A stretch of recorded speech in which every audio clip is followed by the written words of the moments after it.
আসসালামু আলাইকুম। এসপি হাসপাতাল ডাক্তারের চেম্বার অনুষ্ঠান থেকে সবাইকে শুভেচ্ছা। কেমন আছেন?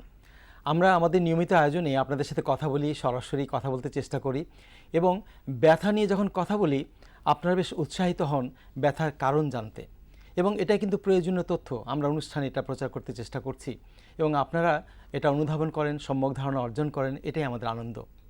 আসুন, প্রতিবারের মতো আজও কথা বলবো আমরা অপারেশনবিহীন হাঁটু এবং কোমর ব্যথার চিকিৎসা।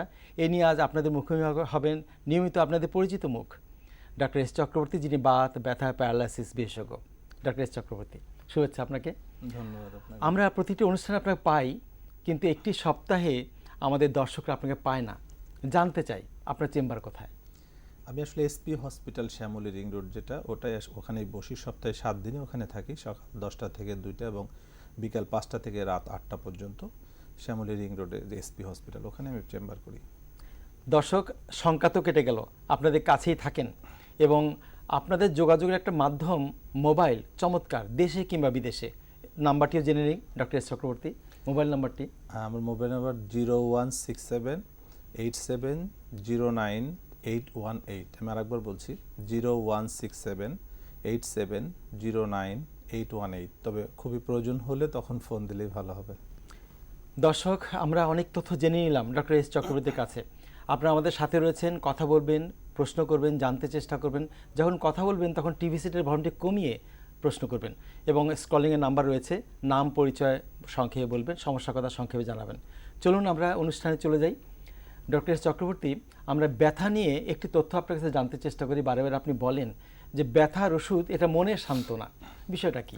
আর ধন্যবাদ আপনাকে। আসলে পেইন কিলার দিয়ে আমরা যতই পেইন কমানোর চেষ্টা করি না কেন, আসলে কি পেইন কমে? আমার জানা মতে, আমার রিসার্চ থেকে আমি দেখেছি পেইন কিলারে কখনোই পেইন কমে না। একমাত্র অ্যাকুট পেইন, যেটা আমরা বলি আসলে পেইন কিলারটাকে লাইফ সেভিং ড্রাগ, যখন একটা যন্ত্রণায় ব্যথায় ছটফট করছে তখন তাকে পেইন কিলার দিয়ে সাময়িক একটু জাস্ট রেমিডিয়েট করা হচ্ছে, যে কমানো হচ্ছে, একটু আরাম দেওয়া হচ্ছে। অ্যাকচুয়ালি তার কি কারণে পেইন হচ্ছে সেই কারণটাকে যদি আমি কমপ্লিটলি সুস্থ না করতে পারি তাহলে কিন্তু ব্যথামুক্ত সে হবে না কখনোই। প্রত্যেকটা পেইনেরই পেছনে কিছু কারণ থাকে। তো আমাদের দেশে যেটা কোমর ব্যথা, হাঁটু ব্যথা এবং ঘাড় ব্যথা রোগীদের আসলে ব্যাড লাক, যেটা আমরা দেখতে পাই যে বছরের পর বছর তারা এই ব্যথায় আক্রান্ত, শুধু পেইন কিলারের উপরেই তারা নির্ভরশীল। এই যে বছরের পর বছর অনেকে পেশেন্ট আসে 5 বছর, 7 বছর, 10 বছর যাবত পেইন কিলার খাচ্ছে। যখন তাকে আমি প্রশ্ন করি যে আপনার ব্যথার কারণটা কি, এটা কি আপনি জানেন? বলেন না, এটা জানি না, ব্যথার ওষুধ খাচ্ছি তাই জানি। ব্যথা কমে, বেড়ে যায়। একটু মানে একটা দিয়ে শুরু করেছিলাম, এখন 5টা ডোজ, তারপরেও ব্যথা কমে না, আরও বেড়ে যাচ্ছে। অ্যাকচুয়ালি কথাটা সত্য যে ছোট থেকে শুরু করেছিল, পরবর্তীতে ব্যথা আরও 2 গুণ, 3 গুণ, 4 গুণ আকারে বেড়ে গেল। যেমন একটা এক্সাম্পল দিতে পারি যে একটু হাঁটু ব্যথা নিয়ে আপনি হয়তো চিকিৎসা মানে শুরু করলেন, একটু ব্যথার ওষুধ খেলেন, হয়তো চিকিৎসক আপনাকে বললো যে আপনি নিচে বসবেন না, সিঁড়িতে উঠবেন না, আর চেয়ারে বসে নামাজ পড়বেন। এই যে শুরু হয়ে গেল তার জীবনের সবচেয়ে বড় ট্র্যাজেডি। এবং এটা থেকে যখন সে আস্তে আস্তে 5 বছর পর যখন সে দেখলো যে সে ব্যথা তো তার যায় না, বরঞ্চ তার নিচে বসা বন্ধ হয়ে গেছে, হাঁটা বন্ধ হয়ে গেছে, তাহলে সে গেল ব্যথা নিয়ে, ফিরলো সে ডিসএবিলিটি নিয়ে। তাহলে একটা ব্যথা থেকে কিন্তু একটা ডিসএবিলিটি চলে আসছে। তো হাঁটু ব্যথার কারণটা কি আসলে সেটা কিন্তু সে আজও পর্যন্ত জানে না। পাশাপাশি হাঁটু ব্যথার জন্য আমি অনেক লোককে পা অ্যাম্পুটেশন করতে দেখেছি, পা কেটে ফেলতে হয়েছে। কেন সেটা? হাঁটু ব্যথার কারণটা ছিল আসলে বোন টিবি বা বোন টিউমার। এখন বোন টিবি বা বোন টিউমারের কারণে যদি আপনি ব্যথা ওষুধ খেতে থাকেন তাহলে সেটা আস্তে আস্তে ক্যান্সারে রূপান্তরিত হচ্ছে, পরবর্তী তাকে পা কেটে ফেলা লাগছে বাধ্য হয়ে। আমার কাছে অনেক রোগী এরকম আসে দেখি। তো এই যে প্রত্যেকটা কারণে, যেমন কোমর ব্যথা বা ঘাড় ব্যথার যদি আমি কিছু এক্সাম্পল দিই, যেমন কোমর ব্যথা ছোট ছোট শুরু হলো, অল্প একটু ব্যথা, হয়তো কখন আপনি হাঁচি কাশি দিয়েছেন বা গোসল করতে গিয়ে বা পানির মগ উঠাইতে গিয়ে কোমরে টান খেয়েছে, একটু ব্যথা হলো, পরবর্তী আপনি পেন কিলার খেলেন, 7 দিন 10 দিন ভালো থাকলো, 1 মাস পর ব্যথাটা আরেকটু বেড়ে গেল, তারপর ব্যথাটা ওষুধ খেলো, আবার একটু কিছুদিন অপেক্ষা করলো, আবার বেড়ে গেল, বাড়তে বাড়তে একসময় ব্যথা কোমর থেকে পায়ে, পা থেকে আস্তে আস্তে ঝিমঝিম ঝিমঝিমতে পা অবশ হয়ে যাচ্ছে, একটু হাঁটলে পা ভার হয়ে যায়, পেশেন্টরা হাঁটতে পারে না। গত 4 বছর 5 বছর ধরে সে ব্যথা ওষুধ খেয়েই যাচ্ছে, কিন্তু ব্যথাটা কেন হলো সে কেন কিন্তু সে জানে না। আসলে অ্যাকচুয়ালি এখানে দেখা যাচ্ছে যে এই যে সামনে ঝুঁকে কাজ করেছিল সেটার কারণে তার জয়েন্ট ফেটে ডিস্ক প্রোলাপস হয়ে গিয়েছে।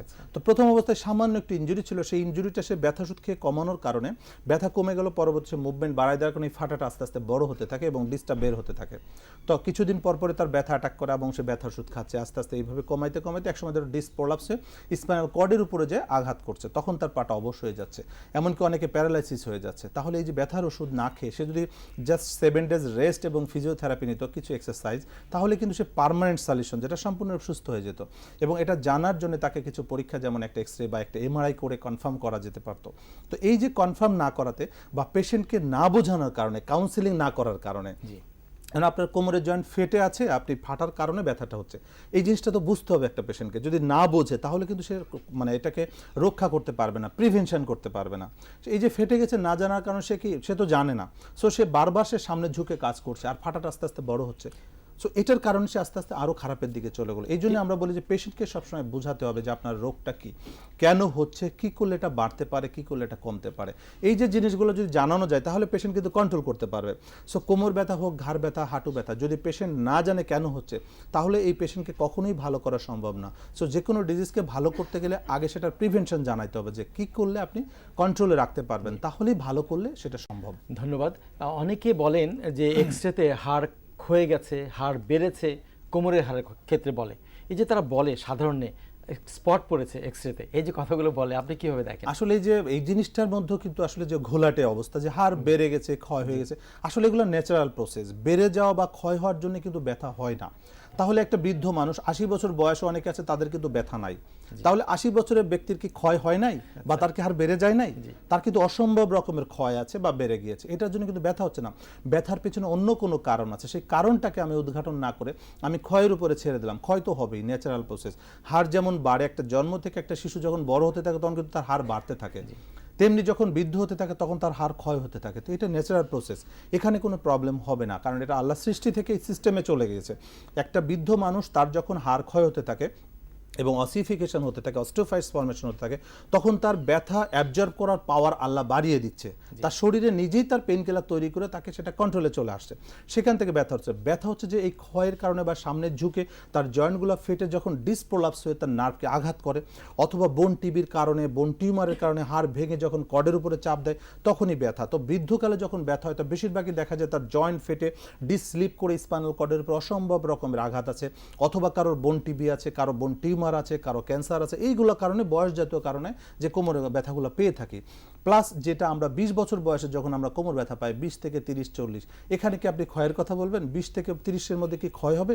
এখানে তো ক্ষয়ের জন্য হচ্ছে না। সো এগুলো সব হচ্ছে ইনজুরি, মেকানিক্যাল ব্যাক পেন। তাহলে আমরা যে ক্ষয় হচ্ছে বা হাড় বেড়ে যাচ্ছে, এটার উপরে ভরসা না করে আমাদেরকে কনফার্ম করার জন্য একটা এমআরআই অবশ্যই করা উচিত।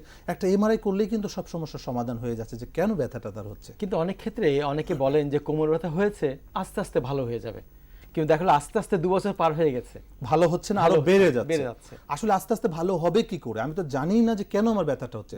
হ্যাঁ, আস্তে আস্তে ভালো হবে, কথাটা 100% সত্য, কিন্তু আমাকে জানতে হবে যে ব্যথার কারণটা কি। যদি আমি কারণটা জানি, সেই কারণটাকে আমি প্রিভেনশন যদি করি, তাহলে আমার ব্যথাটা আস্তে আস্তে ভালো হয়ে যাবে। এখানে পেন কিলারও দরকার নাই, ওষুধেরও দরকার নেই, শুধু কন্ট্রোল করতে পারে। যেমন আপনি একটু কোমরে ইনজুরি হয়েছে, হয়তো সামনে ঝুঁকে কোনো কিছু করতে গিয়ে জাস্ট ফেটে গিয়েছে, আপনি আস্তে আস্তে সাবধানে চলেন, সামনে ঝুঁকে কাজ করার দরকার নেই, তাহলে কিন্তু আস্তে আস্তে আস্তে আস্তে পেনটা অটোমেটিক চলে যাবে। ব্যথা ওষুধ খাওয়ার দরকার নাই। কিন্তু আপনি পেন কিলার খেয়ে ব্যথা কমানোর চেষ্টা করেন, তাহলে হবে ভুল, তাহলেই ব্যথাটা আরো বেড়ে যাবে, কমবে না। একটা কথা আপনারা বলেন যে ফেটে গেছে, ছিঁড়ে গেছে, এই যে ফেটে গেছে, ছিঁড়ে গেছে শুনলে তো একটা আতঙ্কের বিষয়, কোথায় সমস্যাটা হলো? আসলে যে এই যে জয়েন্টে, যে আমরা যে ভার্টিব্রাল, যে আমাদের ভার্টিব্রাগুলো আছে, আমাদের স্পাইনাল যে স্পাইন, আর ঘাড় থেকে কোমর পর্যন্ত আমরা জানি ছোট ছোট অনেক হাড় আছে। এই দুইটা হাড়ের মাঝখানে থাকে একটা স্প্রিং এর মতো একটা মাসেল, যেটা আমাদের স্প্রিং এর মতো, ইলাস্টিকের মতো কাজ করে। তো অনেকে বলে এটা জেল, আসলে জেল না, জেল থাকে ভিতরে, এটাকে বাঁচানোর জন্য, এটাকে রক্ষা করার জন্য জেল থাকে, কিন্তু আশপাশে যেটা থাকে এটা টিস্যু দিয়ে। টিস্যুটা খুব স্প্রিং এর মতো, খুব শক্তিশালী টিস্যু, যেটা আমরা সামনে ঝুঁকে যখন কাজ করি আমাদেরকে স্প্রিং এর মতো এটা লম্বা করে এবং ছোট করছে। এই যে স্প্রিং মতো হেল্প করছে, এর একটা ইলাস্ট্রিসিটি আছে, এটা পাওয়ার আছে, যে কতটুকু সে বাঁকা হতে পারবে। যখনই তার বেশি বাঁকা হয়ে যাচ্ছে, তখনই সেটা ফেটে যাচ্ছে। যেমন একটা কুঞ্চিকে যদি আমরা বারবার বাঁকা করতে থাকি, অতিরিক্ত বাঁকা করে ফেলে সেটা ফেটে যাবে। আমরা আলোচনা থেকে একটা ফোনে যাই। দর্শক, নাম পরিচয় বলুন। আসসালামু আলাইকুম। ওয়ালাইকুম সালাম। স্যার, আমি গাইবান্ধা থেকে বলছিলাম। কি সমস্যা বলুন? আমার নাম টিপু। তো জি। আমার মায়ের কোমরে প্রচুর ব্যথা, এর আগে এমআরআই করা হয়েছে। তো আপনাদের এখানে খরচটা কিরকম পড়বে ফিজিওথেরাপি যদি করতে চাই? খরচের ধন্যবাদ। প্রসঙ্গে আমরা হাসি, তবে রোগের কারণটা ভালো করে জানা প্রয়োজন, তারপরে তো খরচ। ধন্যবাদ। আচ্ছা, যেটা উনি বললেন যে এমআরআই করেছেন কোমর ব্যথা, তো এটা আসলে কেন হচ্ছে সেটা আমাদেরকে দেখতে হবে। এমআরআই তে জানা যাবে আসলে কেন ব্যথা আছে, ডায়াগনোসিসটা কনফার্ম করতে হবে। হয়তো তার ডিসপ্রোলাপস, এটা আসলে আমরা যেটা পেশেন্ট দেখে থাকি কোমর ব্যথা কিন্তু মজার জিনিস যে 95% বা আরও বেশি যেটা আমরা পেয়ে থাকি ম্যাক্সিমাম হচ্ছে মেকানিক্যাল ব্যাক পেন। তো মেকানিক্যাল ব্যাক পেনের ট্রিটমেন্ট হচ্ছে ফিজিওথেরাপি একমাত্র ট্রিটমেন্ট। তো এর মধ্যে আবার কিছু ভাগ আছে যে কতটুকু ডিসপ্রোলাপস আছে। যদি সিভিয়ার ডিসপ্রোলাপস হয় সেক্ষেত্রে তাদেরকে আমরা বলি 3 থেকে 6 সপ্তাহ সম্পূর্ণ বেড রেস্টে তাকে হসপিটালে থাকতে হবে 3 সপ্তাহ, এবং পরবর্তী 3 সপ্তাহ বাসায় থেকে তাকে ট্রিটমেন্ট নিতে হবে। হাঁটা চলা করা যাবে না। যেমন একটা হাত বা পা ভেঙে গেলে আমরা প্লাস্টার করছি কেন, ইমোবিলাইজ করে রাখার জন্য, তেমনি যে কোমরের জয়েন্ট ফেটে যাচ্ছে এটাকে আমরা রেস্টে যদি না রাখি, হাঁটা চলা করতে থাকলে এই ফাটাটা আস্তে আস্তে বড় হতে থাকে, যার জন্য আমরা ফুল বেড রেস্টে আমরা 3 থেকে 6 সপ্তাহ আমরা ট্রিটমেন্ট করছি। 3 সপ্তাহ হসপিটাল, 3 সপ্তাহ বাসায়। অনেকে বলে বাসায় যে রেস্ট, আসলে বাসায় তারা রেস্ট নিতে পারে না। একটা ফোনে যাই। আসসালামু আলাইকুম। ওয়ালাইকুম সালাম। কে কোথা থেকে বলছেন? জি, আমি ঢাকা থেকে এয়ারপোর্ট থেকে বলছিলাম, রুনা বলছিলাম। জি, কি প্রশ্ন করবেন বলুন। জি, আমার প্রবলেমটা হচ্ছে যে হাতের কাঁধে আর কি, তো উপরে আর কি ব্যথা, হাতে কাঁধে ব্যথা। তো অনেক সময় দেখা যায় যে আমি হাতটা উপরে উঠাতে পারি না, আবার নিচেও নামতে পারি না। মাঝে মাঝে একটা মানে ট্যাবলেট খেলে কমে আবার বেড়ে যায়, এরকম একটা প্রবলেম। আপনার ঘাড়ে কোনো ব্যথা আছে? ঘাড়ে ঘাড়ে ব্যথা না, শুধু জাস্ট কাঁধে, কাঁধে, মানে shoulder হাতের joint এ? উপরে যে জয়েন্টে। হ্যাঁ। আচ্ছা, ধন্যবাদ, এখানে। আমরা উত্তর দিচ্ছি। আর যেটা হতে পারে এটা আমরা বলি যে প্রথম অবস্থায় যখন ব্যথা হয়, মাঝে মধ্যে তীব্র ব্যথা হয়, আবার ব্যথা কমে যাচ্ছে একটু ওষুধ খেলে, এটাকে আমরা অ্যাডিসিভ ক্যাপসুলাইটিস বলি। ক্যাপসুলাইটিস, যেটা আমাদের জয়েন্টের মধ্যে ক্যাপসুল থাকে, এই ক্যাপসুলটা যে কোনো কারণে ইনফ্লাম হতে পারে, যেমন আঘাতজনিত কারণ হতে পারে, ডায়াবেটিস থেকে হতে পারে। তো বেশিরভাগ ডায়াবেটিস রোগীদের এটা হতে পারে, অথবা যদি কেউ রেস্টে থাকে, অথবা কেউ লং টাইম যারা টাই ব্লেজার পরে তাদের এই রোগটা বেশি হয়ে থাকে, ফ্রোজেন শোল্ডার হয়ে যায় লাস্টলি। প্রথমত ক্যাপসুলাইটিস থেকে শুরু হয়, যে ক্যাপসুলাইটিস জয়েন্টটা ইনফ্লাম হয়ে যায়, হঠাৎ হঠাৎ করে নাড়া দিলে জয়েন্টে ব্যথা হয়, হাত উঁচা করতে কষ্ট হয়, চুল বাঁধতে কষ্ট হয়, মেয়েদের ব্লাউজ গায়ে দিতে কষ্ট হয়, শাড়ি পরতে কষ্ট হয়, ছেলেদের মানি ব্যাগ বের করতে কষ্ট হয়। এই যে জিনিসগুলো, এটা আমরা বলি ক্যাপসুলাইটিস। আস্তে আস্তে এটা যত রেস্ট্রিকশন নিবে, মানে মুভমেন্ট যত কমিয়ে দিবে, আস্তে আস্তে ফ্রোজেন হয়ে যাচ্ছে, মানে ফ্রিজ হয়ে যাচ্ছে, জমে যাচ্ছে।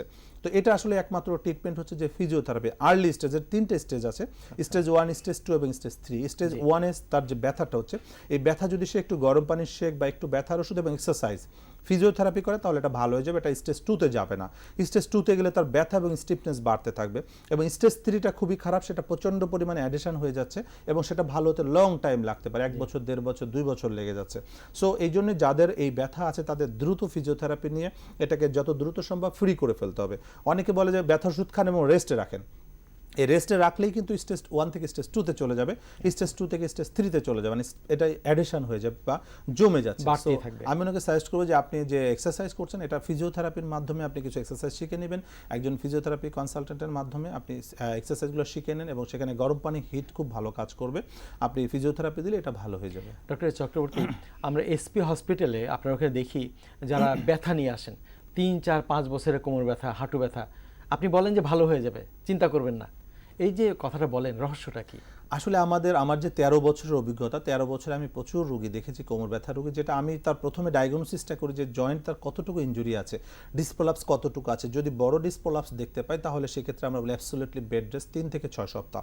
যেটা পেশেন্ট বাসায় করতে পারে না সেটা আমরা হসপিটালে বা ক্লিনিকে রেখে করতে পারি, যে পেশেন্টকে আমরা উঠতে দিই না, 3 সপ্তাহ একদম বিছানায়, খাওয়া দাওয়া, গোসল সমস্ত কিছু আমরা বিছানায় করছি আমাদের নিজ দায়িত্বে, এবং সেখানে 4 বেলা আমরা ফিজিওথেরাপি দিই। এখানে অনেকে বলে ফিজিওথেরাপিতে ভালো হচ্ছে, অ্যাকচুয়ালি ফিজিওথেরাপি ডাইরেক্ট কিন্তু কোমর ব্যথাকে ভালো করতে পারে না। এখানে কম্বিনেশন, যেমন তাকে রেস্ট হচ্ছে জয়েন্টটা হিলিং প্রসেসটাকে বাড়াচ্ছে, ফিজিওথেরাপি হচ্ছে এক্সারসাইজের মাধ্যমে তার মাসেলকে বিল্ড আপ করছি, ব্লাড সাপ্লাইটাকে বাড়ায় দিচ্ছি, এবং তার যে মাসেলটা আছে, যে জয়েন্টটা ফেটে ডিসটা বের হয়ে গেছে, ডিসটাকে আস্তে আস্তে একটা জায়গায় তাকে নির্দিষ্টভাবে সেট আপ করা, এটা হচ্ছে ফিজিওথেরাপি হেল্প করছে। পাশাপাশি তার মাসেল শক্তিশালী হচ্ছে, তার জয়েন্টগুলো মেনটেন হচ্ছে, জয়েন্ট যেন স্টিফ না হয়ে যায়, এই হেল্পগুলো তারে করছি, এবং তাকে শোয়ে রাখার ব্যবস্থা করছি, এবং শুয়ে থাকাটা তার অভ্যাসে পরিণত করছি।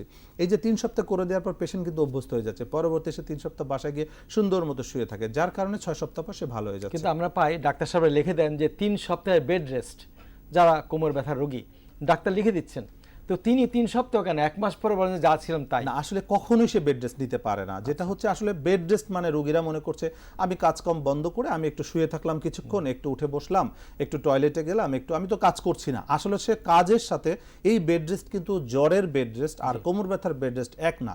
এখানে কথা হচ্ছে অ্যাবসলিউটলি বেড রেস্ট, মানে এখানে সমস্ত কিছু বিছানায় শুয়ে করতে হবে, বিছানাতে ওঠার কোনো সুযোগ নাই। কিন্তু এই যে বাসায় যারা বেড রেস্ট নিচ্ছে তারা অ্যাকচুয়ালি 1 ঘন্টা ঠিক মতো বেড রেস্ট নিতে পারে না।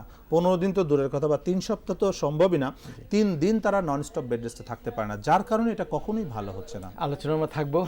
দর্শক, আমরা আলোচনা চালিয়ে যাব, ছোট্ট একটা বিরতি যাচ্ছি, এখনই ফিরে আসবো। আশা করি আমাদের সঙ্গে থাকবেন।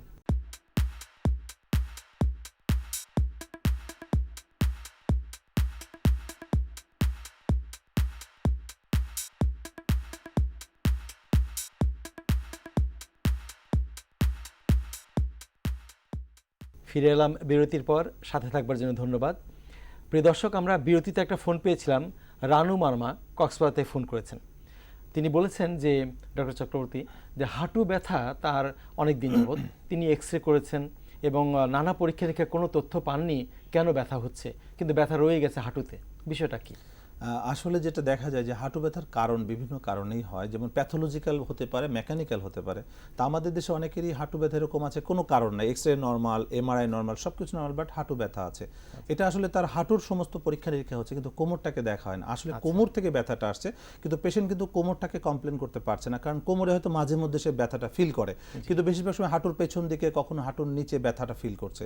তো পেশেন্ট ডাক্তারকে বা চিকিৎসককে সেটাই বারবার বলার চেষ্টা করছে যে আমার হাঁটুতে ব্যথা, হাঁটুর নিচে ব্যথা, কিন্তু কোমরের কথা একবারও বলে না। তো ডাক্তারকে জিজ্ঞাসা করা উচিত আপনার কোমরে ব্যথা ছিল কিনা, কারণ হাঁটু যখন আমি সব দেখি নর্মাল, হাঁটুর মধ্যে কোনো প্রবলেম নাই, তাহলে ব্যথাটা অবশ্যই কোমর থেকে আসতে পারে। তো কোমরে একটা এমআরআই করলে দেখা যায় যে ব্যথা। তখন যদি পেশেন্টকে জিজ্ঞাসা করে, আমার কাছে অনেক পেশেন্ট আসে যে এরকম হাঁটু ব্যথা, পরে দেখা হলো তার পরীক্ষা নিরীক্ষা আমি কোমরে প্রবলেম পেলাম, যে কোমরের জয়েন্ট ফেটে নার্ভ ইনজুরি হচ্ছে, সেই নার্ভের মাধ্যমে ব্যথাটা পায়ের দিকে চলে যাচ্ছে, ফলে কি হচ্ছে তার মাসেল আস্তে আস্তে দুর্বল হয়ে যাচ্ছে, যখন হাঁটতে যায় তখন হাঁটুর মধ্যে চাপ পড়ে এবং সেখান থেকে ব্যথা, কারণ বডির ওজন বেড়ে যাচ্ছে আর পায়ের মাসেল শক্তিশালী কমে যাচ্ছে। পায়ের ওজন যখন কমে যায়, পাওয়ারটা যখন কমে যাচ্ছে, তখন তার হাঁটুর মধ্যে একটা আঘাত পড়ে এবং হাঁটুর ভিতরে যে কার্টিলেজটা থাকে, কুরকুরে যে মাংসটা, এই কার্টিলেজের উপর অতিরিক্ত প্রেশার পড়ার কারণে তার ব্যথাটা হচ্ছে।